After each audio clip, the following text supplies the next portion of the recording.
19. maí. Ekki eyða meiri tíma í að velta þér upp úr mistökum gærdagsins.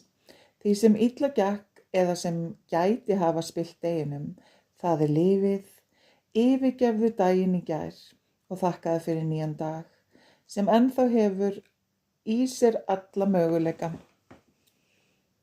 Hann er hreinn og dýrðarlegur og það er undir þér komið að hafa hann þannig. Þú getur byrjað daginn rólega í fullkomnu trausti og trú á að þetta verði dásamlegur dagur. Allt sé eins og það á að vera. Allt mun ganga vel.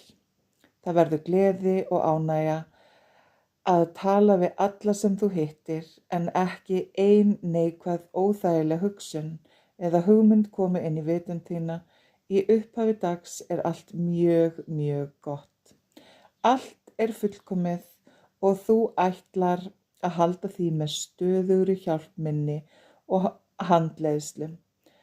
Þú ætlar meðvitað að vera með vitund á mér og minni guðlegu nærveru og bíða eftir mér í kyrrð og trausti.